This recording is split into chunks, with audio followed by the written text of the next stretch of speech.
Selama 2 minggu kemarin kalau saudara diberkati saudaraku, tapi izinkan saya mengatakan ini di minggu ini, saya akan menyampaikan satu firman Tuhan yang kalau saya boleh katakan ini akan menjadi faktor penentu. Whether or not.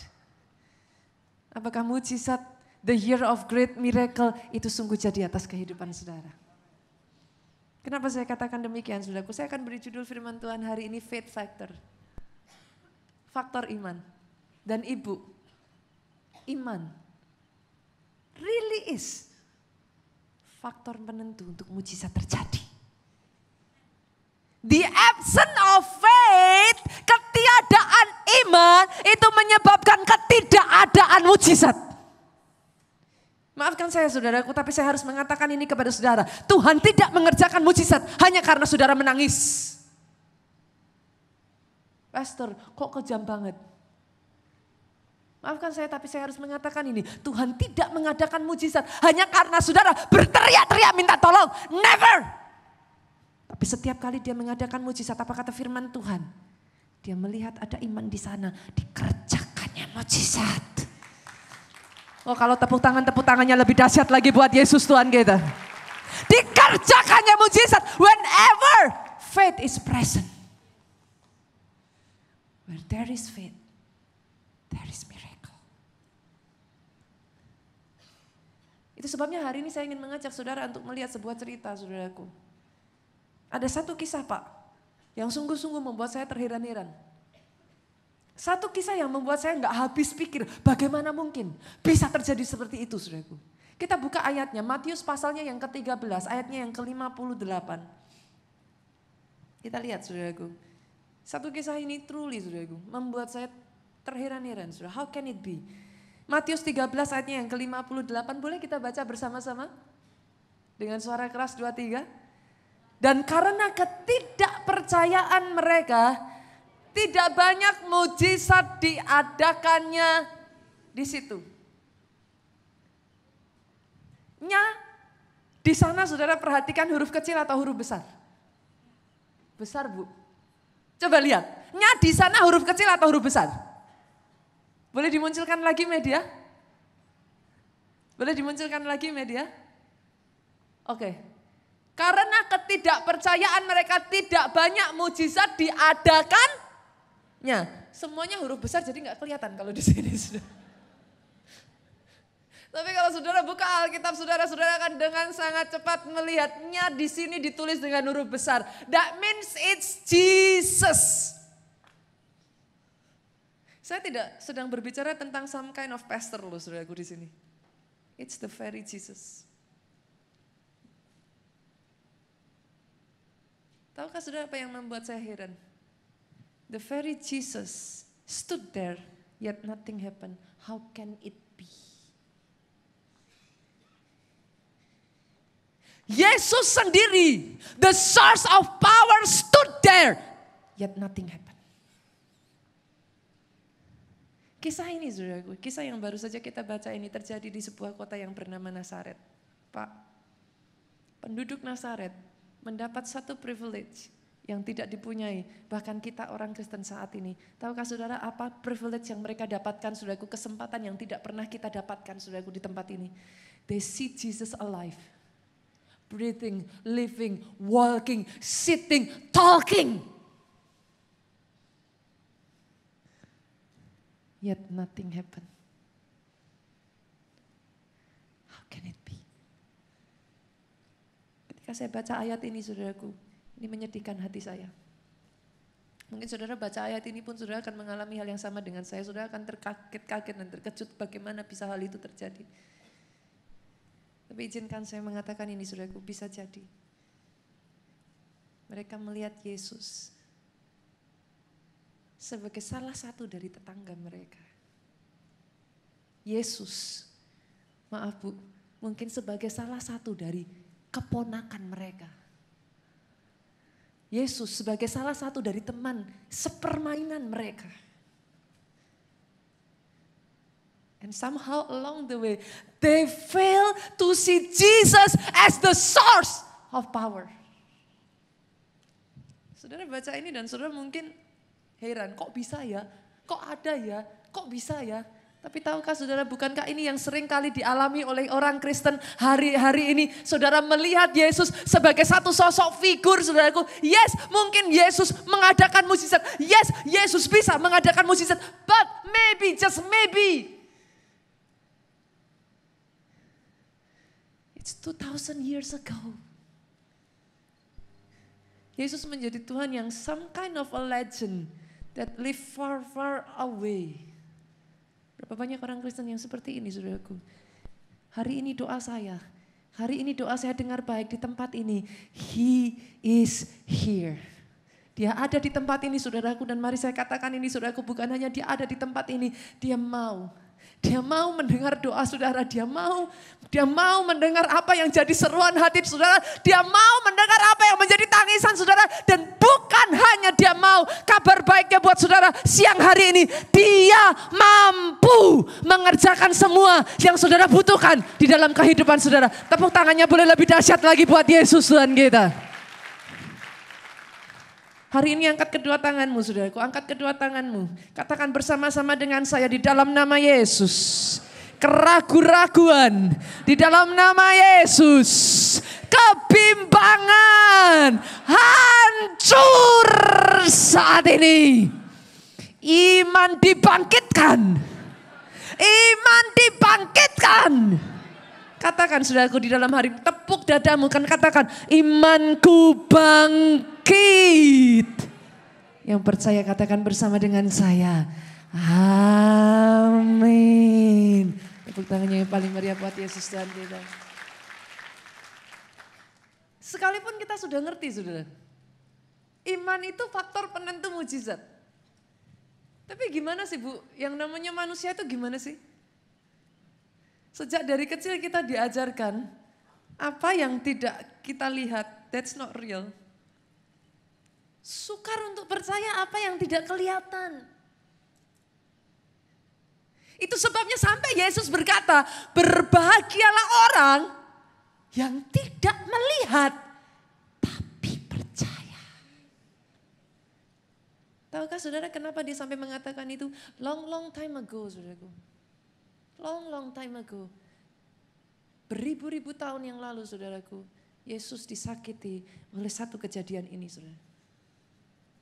Masih ingat kisah kejatuhan manusia, saudaraku? It hurts him a lot. Menurut saudara, apa yang paling menyakitkan dari ketika Adam dan Hawa jatuh ke dalam dosa? Apa, saudara? Apakah hanya soal memakan buah, saudaraku? Halo?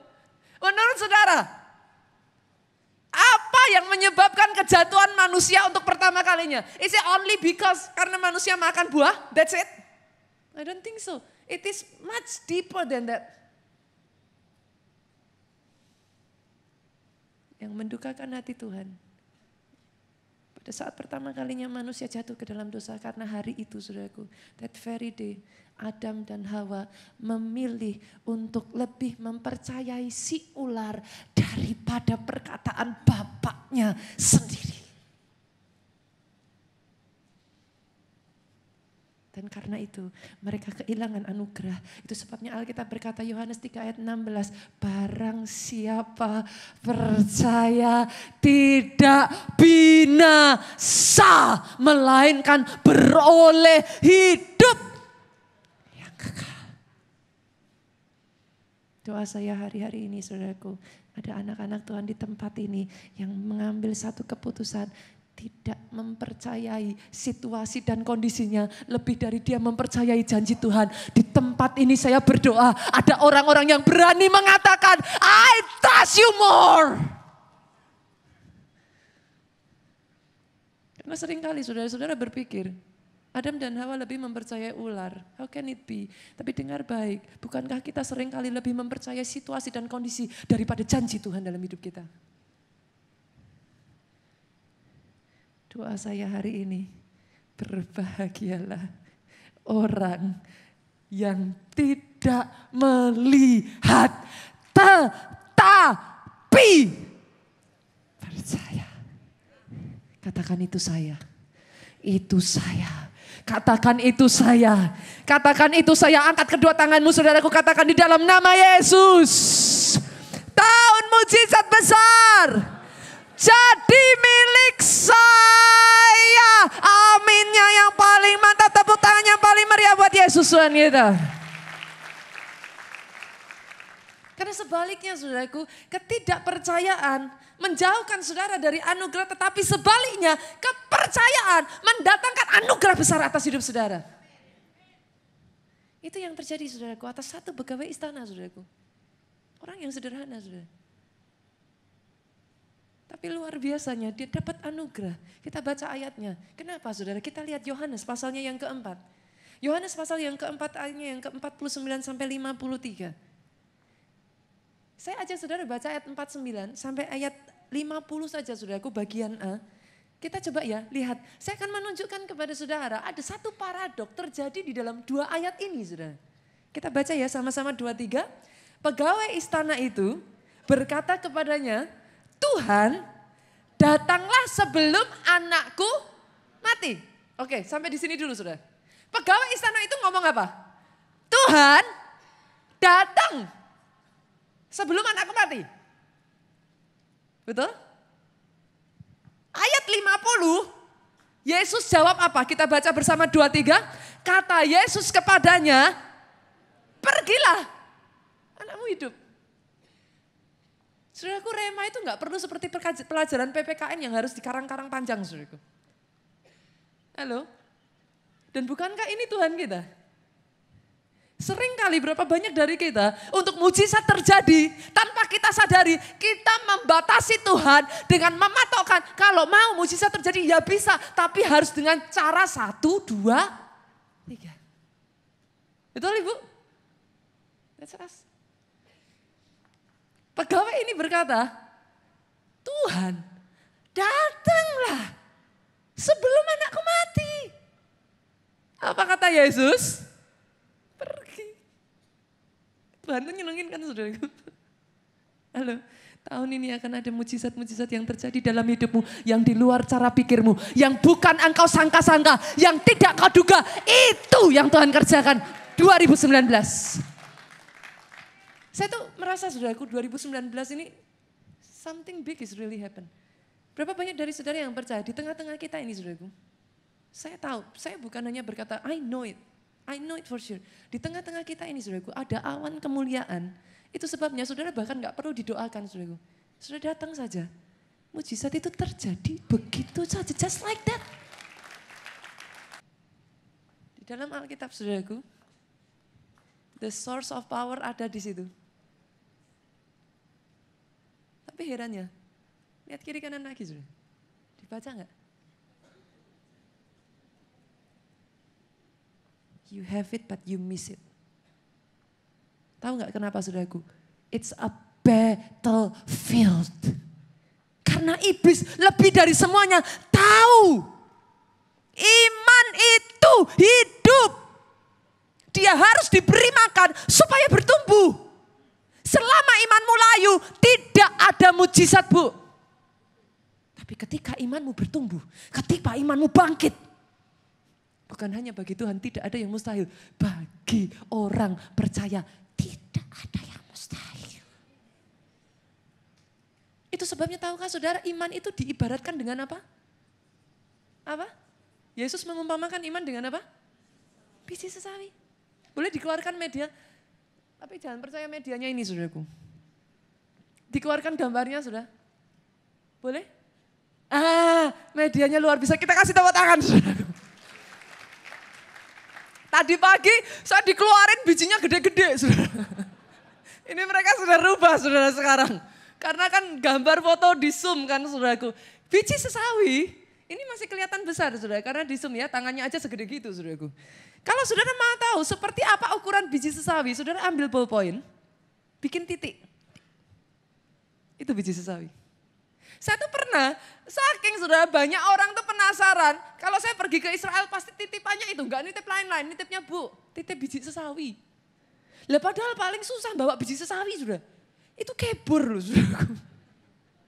Itu biji sesawi itu ya saudara, kalau dibawa di tangan gini ya saudara, saudara enggak sadar, saudara cuma nafas aja, gitu.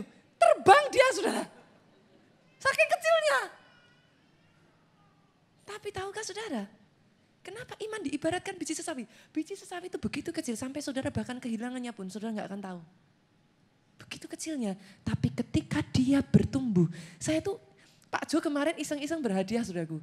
Penasaran, yang namanya biji sesawi katanya kalau sudah tumbuh kok diibaratkan yang terbesar dari jenisnya. Itu kayak apa tuh saudara? Coba dimunculkan media. Biji sesawi itu kalau udah tumbuh, nih saudara. Ini temennya bayem.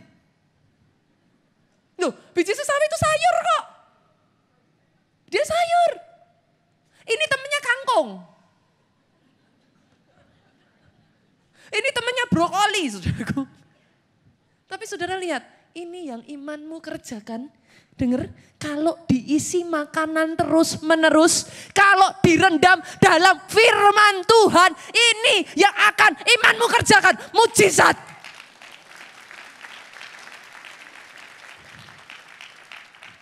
Di antara sejenisnya, dia yang terbesar. Itu sebabnya iman harus diwariskan. Orang tua, di sini orang tua boleh lambaikan tangan saudara. Ada satu warisan yang lebih berharga dari warisan harta. Apakah itu saudaraku? Warisan iman. Oh yes. Saya masih ingat sekali saudaraku. Ini yang terjadi dalam kehidupan Pastor E.A. Adeboye. Saudara berpikir bagaimana bisa orang dari keluarga yang paling miskin. Bahkan di desa yang miskin, dia paling miskin. Itu kayak apa sih saudara? Hah, kebangetan ya saudara? Bahkan yang di antara orang miskin, dia paling miskin. Saya itu kalau nggak lihat sendiri, saya nggak percaya loh saudaraku. Itu sampai dimuseumkan saudaraku. Sepatu pertamanya itu dia pakai di usia 18 tahun bu. Ada di sini? Yang baru dapat sepatu pertama di usia 18 tahun. Jangan angkat tangan saudaraku. Kita semua di sini sejak dari kecil, anak-anak kecil-kecil tadinya. Babynya tadi, 8 bulan aja udah punya sepatu cantik kayak gitu saudaraku. Itu di rumah saya tanya, sepatunya berapa ayo? Kan koleksinya sederet. Ini sepatu pertama umur 18. Tapi tahukah saudara, dia mendapat warisan iman yang tidak bisa diberikan oleh banyak orang tua. Tahukah saudara-saudaraku, setiap pagi mama dari Pastor E.A. Adeboye akan memanggil anaknya. Dia akan tumpangkan tangannya kepada anaknya ini. Saudara tahu apa yang dikatakan mamahnya saudara? Anakku, satu hari nanti engkau akan berbicara dan jutaan orang akan menjawab engkau. Can you imagine that? Ibu yang paling miskin dari yang miskin memperkatakan hal itu kepada anaknya. Oh, that's true. Iman tuh gak cuma di teori, saudara. Iman tuh gak cuma diceritakan. Para KKS di sini, halo, apa yang kau wariskan pada anak-anakmu? Anak-anak selmu? Iman, tahu saudara bagaimana iman diwariskan saudara? Anak-anak melihat bagaimana orang tuanya menghadapi satu keadaan kejadian. Saudara. Saya pernah melihat, berkali-kali saya melihat, mama saya terkena kista saudaraku. Saya melihat bagaimana papi saya dilepaskan dari, papi saya punya peternakan babi. Saudara. Di sekeliling lingkungannya, saya pernah ceritakan itu di St. Moritz. Di sekeliling lingkungannya saudaraku terkena kuku merah, penyakit kuku merah. Saudara di sini ada yang ternak babi? Ada. Penyakit kuku merah ini penyakit yang paling membahayakan bagi babi, saudara. Tapi di depan mata saya melihat dengan mata kepala saya sendiri, saudaraku, iman yang mereka wariskan dalam kehidupan saya. Tahukah saudara, mereka cuma belajar, Pak Pendetanya ngomong, Pak Obaja waktu itu ngomong, oleskan minyak. Loh, orang tua saya itu sederhana kok, saudara. Disuruh ngoles minyak, ya ngambil minyak, besoknya diolesin, saudara. Kan sederhana tuh, enak tuh. Coba senggol kiri kanan, gak usah rumit-rumit bu. Apa sih susahnya? Disuruh ngoles minyak, ya oles aja. Tapi bersyukur itu mami papi saya saudaraku. Mereka oleskan minyak, tahu gak saudaraku? Di sekeliling kiri kanan semua terkena sakit kuku merah. Mati semua babinya. Hanya tinggal tempat papi saya, babinya hidup gemuk-gemuk sehat-sehat saudara. Yang seperti itu diwariskan saudara. Saya lihat itu. Dari situ iman saya bangkit. KKS. Apa yang kau wariskan pada anak-anakmu? When you face problem, ketika masalah, apa yang tidak kau inginkan terjadi dalam hidupmu? What do you do? Jangan salah loh saudara, itu dilihat anakmu, itu dilihat anak rohanimu, itu diwariskan kepada mereka. Koordinator ibadah di sini, ada Pak Tim enggak ya? Oh baru izin ya Pak Tim ya. Para ketua seksi boleh lambaikan tangan, para pelayan ibadah di tempat ini boleh lambaikan tangan? Oke, saya melihat tangan-tangan terlambai dengar. Apa yang saudara wariskan kepada anggota saudara? Ketika saudara lihat tempat ini, kalau IR2 ini udah susah saudara ngomongnya ya, saudara udah hampir penuh ini. Saya berdoa saudaraku, saya berdoa. Saya bukan hanya berdoa, saya bisa melihat saudara. Di tahun ini, bukan hanya 3 kali ibadah penuh, akan dibuka ibadah yang keempat, akan dibuka ibadah yang kelima. Semuanya dipenuhkan.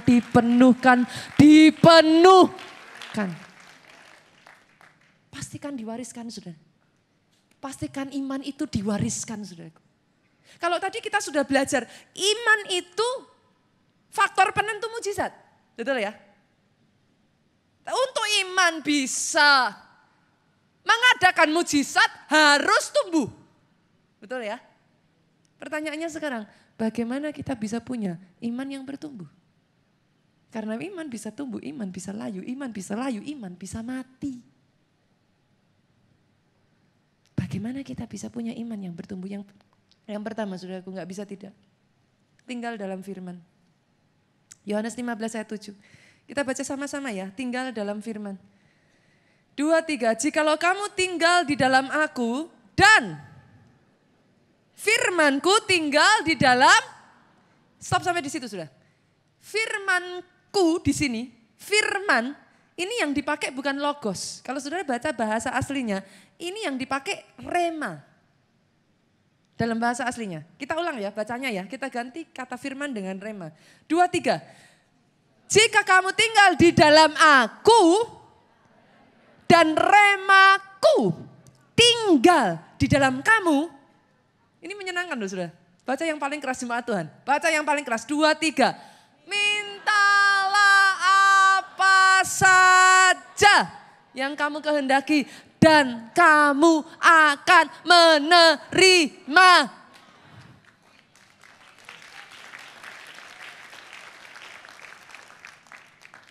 Pastor, tapi kok aku enggak terima? Kita gali satu-satu ya saudara. Kita gali satu-satu. Kenapa saudara belum terima? Seperti apa sih itu tinggal di dalam firman? Saya ingin tanya saudara. Saudara percaya enggak kalau saya katakan di dalam tanah ini, tanah yang saudara pijak, itu di dalamnya punya potensi kandungan air. Percaya ya? Bisa keluar sendiri enggak kalau enggak digali? Percaya enggak kalau saya katakan kepada saudara di dalam tanah yang saudara injak, bukan di sini, ini bukan tanah saudaraku. Kita di lantai 11 saudara. Di tanah yang saudara injak, bukan di sini saudara, di tanah yang saudara injak, ada potensi kandungan minyaknya. Percaya? Oke. Bisa keluar sendiri enggak kalau enggak digali?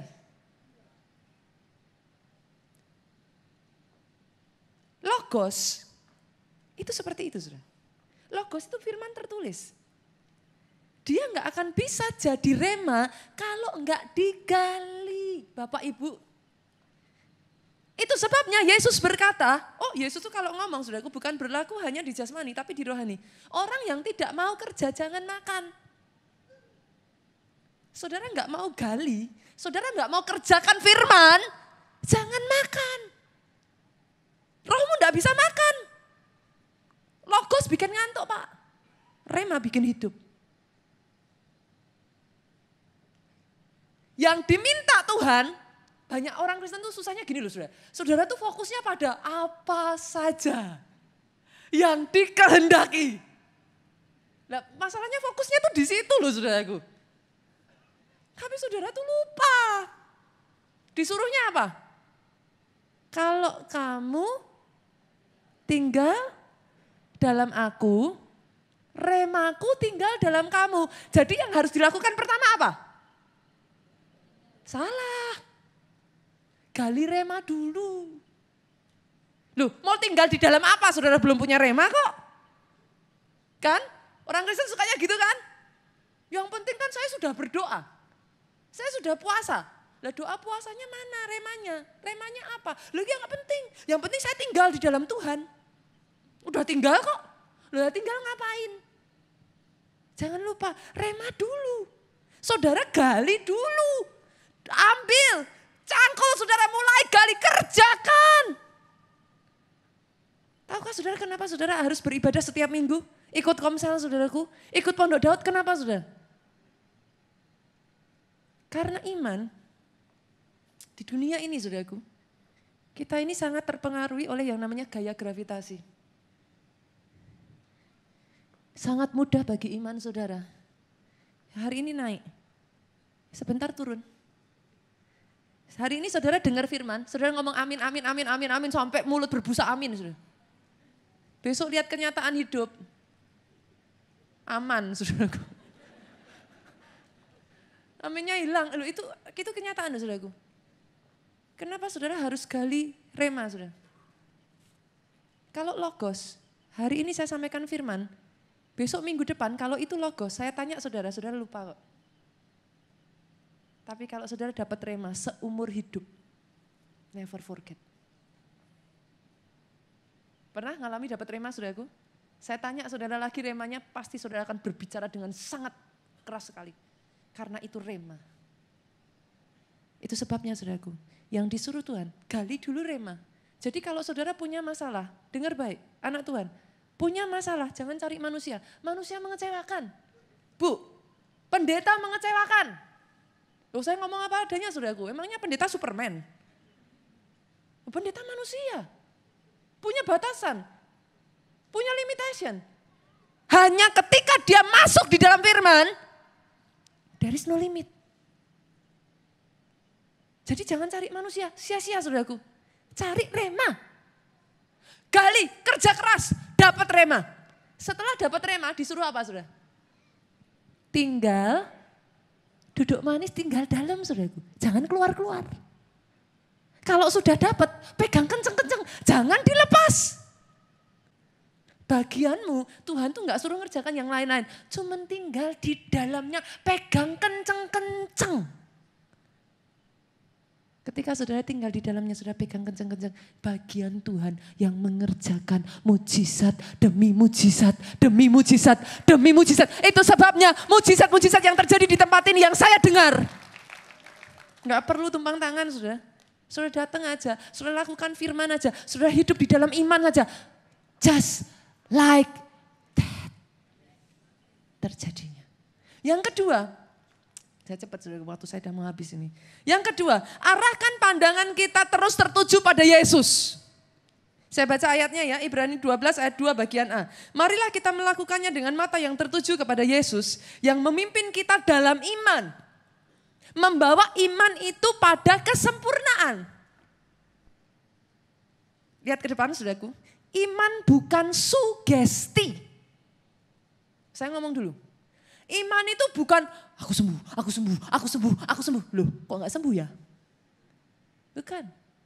Iman tidak sama dengan sugesti. Iman tidak sama dengan feeling.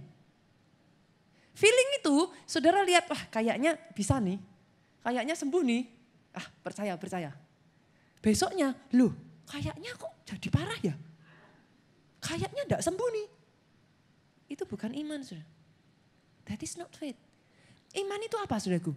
Iman itu saudara terima rema. Terima rema, imannya bangkit. Imannya bangkit dengan sendirinya, dikerjakanlah mujizat. Saya ulang ya. Mujizat, iman itu dimulainya dari rema. Harus gali kerja dulu. Dapat, bangkit imannya, mujizat terjadi dengan sendirinya. Untuk saudara bisa rema itu terus dipegang, matanya itu harus ngelihatnya sama yang ngasih rema.